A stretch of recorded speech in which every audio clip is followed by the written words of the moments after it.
Selamat pagi Bapak Ibu Saudara sekalian dalam Tuhan Yesus Kristus. Selamat bergabung kembali dalam Sukacita Pagi. Saudara, pada pagi hari ini renungan saya beri judul Gedung Megah yang Diruntuhkan. Saya ambil dari pernyataan Tuhan Yesus yang dicatat oleh Markus 13 ayat yang kedua berkata, lalu Yesus berkata kepadanya, kau lihat gedung-gedung yang hebat ini, tidak satu batu pun akan dibiarkan terletak di atas batu yang lain. Semuanya akan diruntuhkan. Saudara, sejak keluar dari Babel, bangsa Yahudi selalu punya kerinduan tentang bait Allah mereka, bait suci. Mereka ingin representasi kehadiran Allah di tengah bangsa Israel kembali ada di Yerusalem.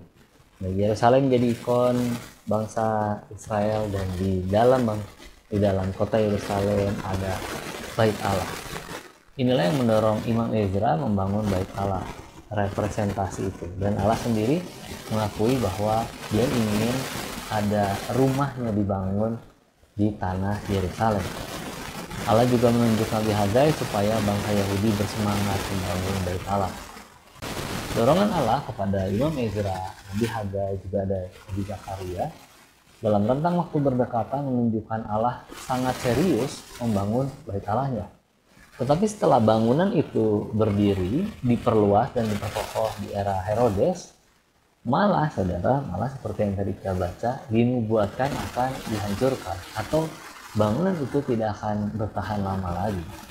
Nah, pernyataan Tuhan Yesus, saudara, sebenarnya muncul atas komentar para murid. Kalau tadi kita baca memang hanya ada satu murid, tapi kalau dibandingkan dengan Matius dan Lukas, ada beberapa murid yang bertanya, merasa takjub melihat bait suci bangunan Herodes itu. Memang dalam pandangan umumnya masyarakat pada waktu itu, bait suci Herodes menjadi ikon Yerusalem, dihormati orang Yahudi, dikagumi orang Yahudi dari luar Yerusalem, bahkan dihormati bangsa lain. Sewaktu para murid memandang bangunan itu dengan takjub, Nasari ini menunjukkan gambaran masa depannya.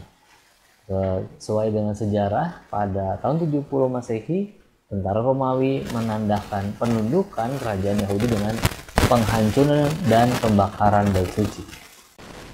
Saudara, sebagai murid Kristus masa kini, kita tentu memahami bahwa penekanan Allah selalu kepada hati manusia. Maksudnya, apakah gedung bait suci yang megah menjadi dasar kehadiran ketekunan, rasa hormat kepada Allah? Bayangkan kalau jemaat menjadikan gedung gereja mereka yang megah sebagai dasar kehadiran, ketekunan, dan rasa hormat kepada Allah. Mereka, saudara, pasti tidak menikmati persekutuan dengan Allah dalam kesederhanaan. Bahkan mereka tidak benar-benar menikmati persekutuan karena tergantung dari sisi-sisi pendukungnya itu, fasilitas pendukung. Pada bagian lain, tentu tidak ada masalah dengan gedung gereja yang besar dan nyaman. Seharusnya fasilitas yang baik diadakan untuk menambah kehormatan dalam beribadah, tetapi bukan jadi berhala bagi umat. Sebab Tuhan Yesus tidak mau orang percaya jadi berfokus pada kemegahan gedung gereja dan meninggalkan pencarian jiwa.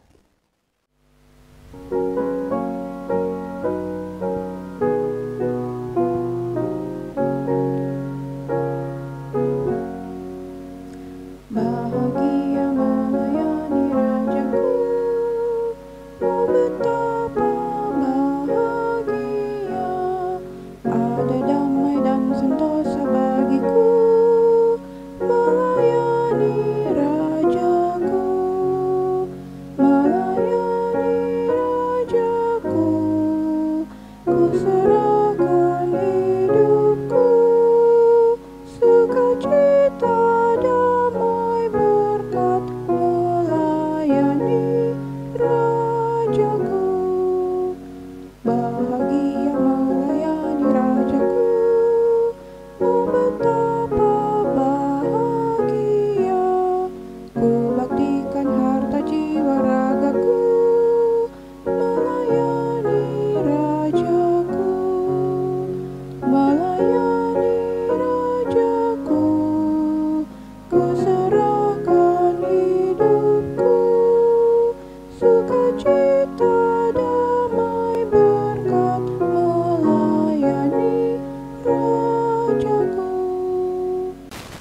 kita memang bersyukur atas gedung yang Tuhan berkati saat ini, bisa kita tempati dengan nyaman, mendukung ibadah berlangsung dengan penuh sukacita. Tetapi jangan lupa bahwa tujuan hidup kekal bukanlah selamanya ada di dunia, melainkan bersama-sama dengan Allah suatu hari nanti. Mari kita berdoa, saudara. Bapa kami yang di surga, kami sungguh bersyukur kami diberi gedung gereja yang nyaman, yang baik, yang bisa terus kami perbaiki kalau ada kekurangan, kesulitan. Tapi Tuhan, kami mau terus percaya bahwa Tuhan memperkenankan itu supaya kami bisa bersekutu dan kemudian kami bisa bersama-sama dengan saudara-saudara seiman menjangkau lebih banyak lagi jiwa untuk hidup di kekekalan pada suatu hari nanti. Terima kasih Bapa di surga, terima kasih Roh Kudus memimpin kami. Dalam nama Yesus Kristus kami menyerahkan doa kami. Amin. Tetap bersemangat hadir dalam gereja kita, saudara. Damai sejahtera dari Tuhan Yesus Kristus menyertai.